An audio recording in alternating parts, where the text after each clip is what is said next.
All right, good morning, everybody. It's Jay again. It is December 9th in Phoenix, Arizona, and I come out here to the yard to take a look at what's going on and what's getting cold and what's surviving and what's not. And I want to talk about one of my favorite fruits, one of my favorite fruit trees, in fact. And why is this so important? Because this is the fruit that got me hooked. This is the fruit that kind of started it all. And even though it's not exactly edible, which I'll get to in just a minute here, it definitely is in there for the cool factor. So what is this plant? Well, it's in the citrus family, and this is called a Buddha's hand citron. And man, what a cool fruit this is. If nothing else, it looks amazing. Look at this thing. It looks like a giant squid or a giant ghost. So this is something you want to have in your yard to attract some attention. And I've actually got two of these plants. This is my larger one that I've got in the front yard, and then I just put one on the side yard to give it a little bit of interest over there on the side. So what I meant by these aren't exactly edible is these have no flesh inside, so there's no actual fruit on the inside of these like a regular citrus tree. These are all they're all skin and all pith. So when you cut this open, it's just white inside. And so what do you do with it? Well, you're basically using the zest of this plant because it is so unique. That oil is so unique. And let me jump down here to another example that's closer down to the ground. So this is called an open hand. This is an open hand Buddha's hand citron. And what you're kind of looking for is the coveted closed hand citron, which is this one right here. And I get about one a year, I guess. This is kind of your lucky fruit.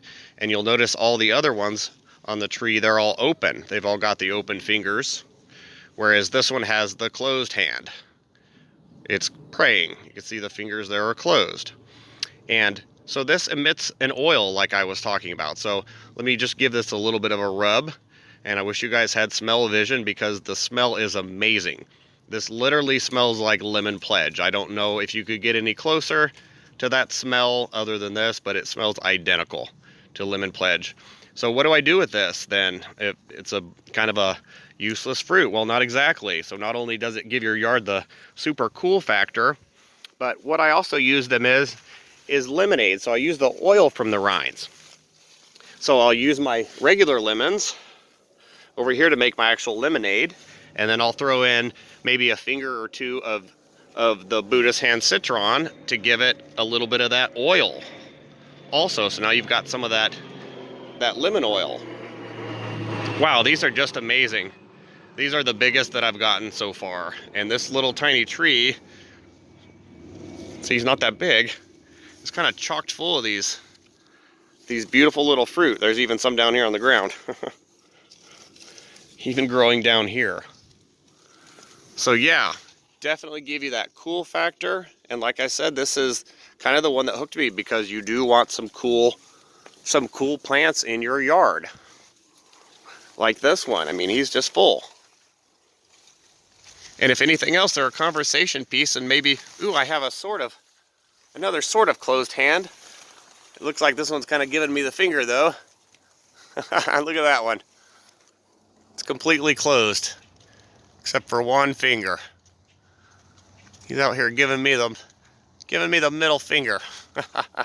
That's cool, I didn't notice that. So yeah, and by far this is definitely the biggest one on the tree. This is a monster. This thing is way bigger than my hand.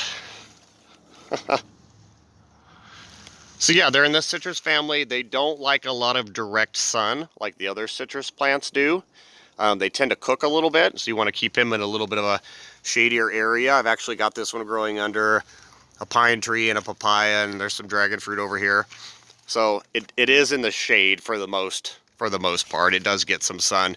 Now the one I put over on the fence line, it gets full sun, and it's just not doing quite as well as this one that's kind of in the rainforest. And it's kind of the opposite of all of their citrus, whereas they like to be on kind of the outskirts and they don't like to be in the middle of the rainforest, food forest. Well, the Buddha's hand citrons do. So, and they don't like as much cold either. They're not quite as cold tolerant as some of the other citrus varieties. So this is one, like I said, for the cool books. This is one you want to add as a conversation starter, or one you want to add to get somebody else hooked on this plant or on planting or fruit trees. Because I'll tell you, kids love these. You want to talk about kids loving a grassy patch in the middle of your yard? Well, they like that too, but they'll love to pick one of these and take it to school and show and tell, and then have everybody in the room wonder what the heck these are, because not very many adults have even seen this fruit. So yeah, pick you guys up one of these. If you find one, just make sure you keep it in a little bit of a shadier area. And they like to be fed well. It's a citrus tree. You guys, you got to feed the tree. You got to feed them. You got to feed them something. So, yeah, Buddha's hand citrons, super cool, in the citrus family. Like a little bit more shade, and they just put on these beautiful ornamental fruit here right at Christmas time. All right, guys, I think that's it on the Buddha's hand citron, the one that got it all started for me anyway. Have a good evening. Thanks for watching. Please subscribe.